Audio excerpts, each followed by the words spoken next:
नमस्कार दोस्तों। आज आपके सामने नया चैप्टर है ऋतुराज जी का। इनका जन्म 10 फरवरी 1940 को भरतपुर में हुआ। राजस्थान विश्वविद्यालय से इन्होंने अंग्रेजी में एमए किया और उसके बाद इन्होंने साहित्य में कविता के अंदर अपना कदम रखा, जिसमें उन्होंने एक मृणधर्मा और अन्य में पुल पर पानी, सूरत और नीरत और लीला मुखरबिंद प्रमुख रूप से लिखी हैं। इसमें सोमदत्त परिमल सम्मान, मीरा सम्मान, पहल सम्मान, बिहारी पुरस्कार इनको मिल चुके हैं। ऋतुराज जी ने की कविताओं में हम दैनिक जीवन के अनुभव को वास्तविक रूप से देखने को मिलते हैं हमें, और वो जीवन की आसपास की घटनाओं को और जो हमारे आसपास हमारे जीवन के अंदर घटता है उसको बहुत कुछ सामने रखने की कोशिश करते हैं। इस अध्याय में इन्होंने कन्यादान एक कविता लिखी है। कन्यादान सबसे बड़ा दान कहलाता है, अंतिम दान है, और कहा जाता है ना कि हर व्यक्ति के सौभाग्य होते हैं और जिसका एक भाग्य प्रबल होता है उसके घर में बेटे का जन्म होता है, और जिसके 100 के 100 भाग्य प्रबल होते हैं उसके घर में बेटी का जन्म होता है। इसलिए बेटी को सौभाग्यशाली कहा जाता है। यही वजह है कि बेटी है तो कल है, बेटी है तो आज है, बेटी है तो सब कुछ है। बेटी में दया भी है, बेटी में करुणा भी है, बेटी में ममता भी है, बेटी में बहन भी है, माँ भी है, और जीवन का एक सुखद अनुभव भी है। दर्द भी है, कोमलता भी है, वीरता भी है, और सहजता भी है, सरलता भी है, कठोरता भी है, आंसू भी हैं, चेहरे पे मुस्कुराहट भी है। तो इस बेटी के जीवन के अंदर कोई भी इंसान ऐसा नहीं है जो बेटी को विदा करते समय अपने आंख से आंसू को रोक पाए, क्योंकि उसके आंख से आंसू उसके जीवन के अनुभव की निकलते हैं, उसके प्रेम के अनुभव को सामने रखते हैं। तो इसी तरह कन्यादान में माँ बेटी के आपसी संबंधों को बताने की कोशिश की है इन्होंने, और उसमें एक कोमलता के गौरव से कमज़ोरी को भास को छुपाया गया है। लड़की जैसी है जो कुछ सामने है, माँ बेटी के मध्य बहुत अच्छा संबंध होता है, वो एक सुख दुख में सहेली के रूप में काम करती है, इसलिए उसको अंतिम पूंजी भी कहा जाता है। कविता में कोरी भावुकता नहीं है, बल्कि माँ के अनुभव की पीड़ा को सामने प्रस्तुत किया गया है। इसमें गहरी वेदना हमें देखने को मिलती है। तो कन्यादान कविता को हम देखते हैं। कितना प्रामाणिक था उसका दुख, लड़की को दान में देते वक्त, वैसे वही उसकी अंतिम पूंजी। क्योंकि लड़की जिसके घर में है वो बहुत बड़ा सौभाग्यशाली है। उसका घर प्रार्थना से, दुआओं से, बरकत से, ईश्वर के हर चीज से भरा हुआ है, क्योंकि उसके घर में एक एहसास है। कितना प्रमाणिक था, प्रमाण से सिद्ध हुआ था। कितना दुख लड़की को दान में देते वक्त, जैसे उसकी अंतिम पूंजी, क्योंकि लड़की अंतिम पूंजी है, क्योंकि वो सारा कुछ लेकर अपने ऊपर होते हैं, उसके सारे कुछ अनुभव उसके साथ होते हैं।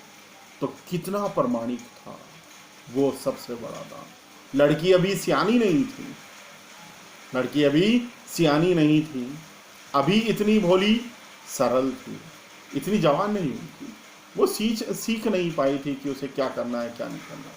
मगर लड़की के 2 घर हैं, 2 परिवार हैं, और दोनों को उसको बरतना भी है, समझाना भी है, और दोनों की मान मर्यादा को रखना भी है। एक माँ बाप का घर है और एक ससुराल का घर है।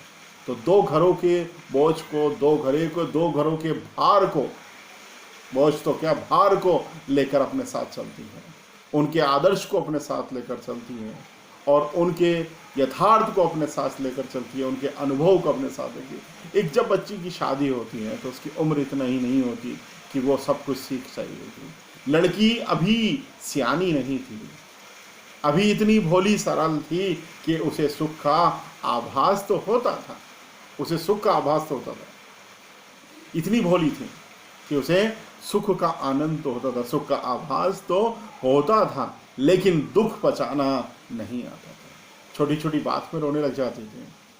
हम कुछ कहते हैं हमारी बेटी को तो तुरंत उसके आंख से आंसू आ जाते हैं। तो वो समझ ही नहीं पाती उस लड़की की उम्र की, शादी की जब उम्र होती है लड़की की, तो वो 18 साल के अंदर अपने जीवन को कुछ नहीं समझ पाती है। 18 साल के अंदर हम उसकी शादी कर देते हैं। उसके बाद वो अपने जीवन के अंदर सुख तो देखती है माँ बाप के घर के ऊपर। जितने माँ बाप उसको सुख रखना चाहते हैं वो रखते हैं, मगर उसको दुख का अनुभव कभी हो ही नहीं हो पाता। पाठिका थी वे धुंधले प्रकाश की, वो तो धुंधले प्रकाश की पाठिका थी, उसको कुछ पढ़ना ही नहीं आता था।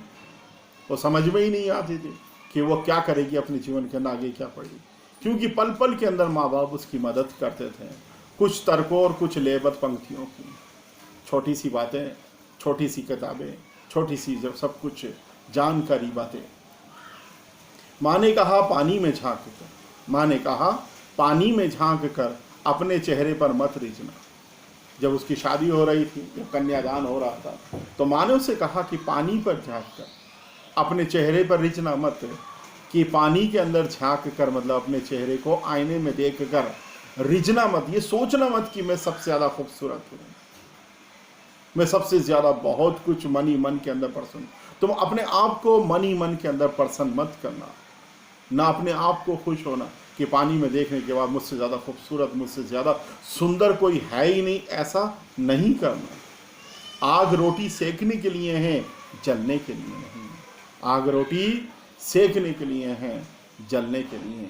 हमें जीवन के अंदर सारी कठिनाइयों को अनुभव करना है, अपने जीवन को समाप्त नहीं करना। ये पंक्ति हमें बहुत कुछ कह जाती है। जब दहेज के लालची लोग अपनी बहू को जला देते हैं या किसी की बच्चियों को जला देते हैं, जिंदाओं को जला देते हैं, तो ये आग केवल रोटी सेकने के लिए है, जिंदा को जलाने के लिए नहीं है। तो जलाने के लिए नहीं है, ये आग क्या है, केवल रोटी सेकने के लिए है। और इसका मतलब ये है कि जीवन के अंदर कितनी कठिनाइयाँ आज हैं, अपने आप से हताश मत होना, परेशान मत होना, और तुम्हें जीवन के अंदर हर चीज से लड़ना है। वस्त्र आभूषण शाब्दिक ब्रह्मों की तरह हैं। ये कपड़े लत्ते और ये जेवर सब बेकार है, चंद क्षणों के अंदर बिल्कुल बेकार हो जाएंगे किसी का। इनसे इतनी प्रेम मत करना। अगर आप इनके लिए सोचने लग जाओगे तो जीवन के अंदर आप अपने आप को आगे नहीं बढ़ा पाओगे। तो ये वस्त्र आभूषण शाब्दिक ब्रह्मों की तरह हैं। बंधन है स्त्री के जीवन, बंधन है स्त्री के जीवन। स्त्री का जीवन बिल्कुल बंधन की तरह है। वो अपने पिता के घर में, उसके बाद पति के घर में, और उसके अगर बेटा हो जाता है तो बेटे के। तो इस तरह वो 3 जगह पर बंधन के अंदर बंद कर रह जाती है। पिता बेटी को रोकता है, पति बेटी को टोकता है, और बेटा भी उसको कहता है माँ कहाँ जा रही। तो ऐसे सवाल कई जगह होते हैं। तो हमें उन चीज़ों को बंधनों के साथ, हमें परिवारों के बंधन के साथ, समाज के बंधन के साथ, आसपास पड़ोस के बंधन के साथ, इंसानियत के बंधन के साथ हमें जीना है। माँ ने कहा लड़की होना पर लड़की जैसी दिखाई मत देना। माँ ने कहा लड़की होना पर लड़की जैसी दिखाई मत देना। माँ ने कहा कि लड़की तो होना है तुम्हें, मगर लड़की जैसी, क्योंकि अब तुम्हारी शादी हो गई, और शादी होने के बाद तुम दूसरे के घर जा रही हो तो तुम्हारे नाम बदल जाएंगे। कहीं तुम देवरानी कहलाओगी, कहीं तुम जेठानी कहलाओगी, कहीं चाची कहलाओगी, कहीं मामी कहलाओगी, लड़की नहीं रहोगी। तुम ये मत सोचना कि तुम लड़की हो, अभी भी लड़की की तरह ही बातें करने लग जाओ, हरकतें करने लग जाओ। तो ऐसी स्थिति के अंदर, जीवन के अंदर सब कुछ हमें सहना पड़ता है, हमें कहना पड़ता है। तो जब अंतिम शब्द होते हैं, जब लड़की अपने घर से विदा होती है दूसरे घर के लिए, कन्यादान किया जाता है, तो वास्तव में हमें अपनी लड़की को भी इन सलाहियतों के साथ, इन सलाह के साथ विदा करनी चाहिए, जिससे कि उसका जीवन सफल हो सके। धन्यवाद।